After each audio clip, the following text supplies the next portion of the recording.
Hi hello ನಮಸ್ಕಾರ. ನಾನು ನಿಮ್ಮ ಸುಚಿತ್, ಮತ್ತು ನನ್ನ ವೀಡಿಯೋಗೆ ಸ್ವಾಗತ. ಇದು 2 ದಿನದ ವ್ಲಾಗು. ಬೆಳಗ್ಗೆ ಒಂದು ಆಫೀಸ್ ಓಪನಿಂಗ್ ಇತ್ತು ಅಂತ ಹೋಗಿ ವಾಪಸ್ ಬಂದೆ. ನೋಡಿದ್ರೆ ಬಂದ ತಕ್ಷಣ ಸಡನ್ನಾಗಿ ಫುಲ್ ಕೋಲ್ಡು, ಕಾಫು ಸ್ಟಾರ್ಟ್ ಆಗೋಯಿತು. ಸ್ವಲ್ಪ ಲೈಟಾಗಿ ಫೀವರ್ ಸ್ಟಾರ್ಟ್ ಆಗೋಯಿತು. 2 ದಿನ ಮಲ್ಗೆ ಇದ್ದೆ.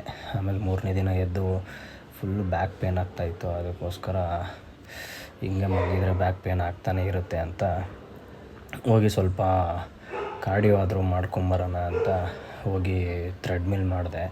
ಜಿಮ್ಗೆ ಹೋಗಿ ಒಂದು 15-20 ಮಿನಿಟ್ಸ್ ಥ್ರೆಡ್ಮಿಲ್ ಮಾಡಿಕೊಂಡು, ಆಮೇಲೆ ಒಂದು 15-20 ಮಿನಿಟ್ಸ್ ಸೈಕ್ಲಿಂಗ್ ಮಾಡಿಕೊಂಡೆ. ಬಿಕಾಸ್ ಸ್ವಲ್ಪ ಫ್ರೆಶ್ ಏರ್ ಸಿಕ್ಕರೆ ತುಂಬ ಚೆನ್ನಾಗಿರುತ್ತೆ ಅಂತ. ನೋಡಿ, ಇವಾಗಲೂ ನನ್ನ ವಯಸ್ಸು ಇನ್ನೂ ಸರಿ ಹೋಗಿಲ್ಲ.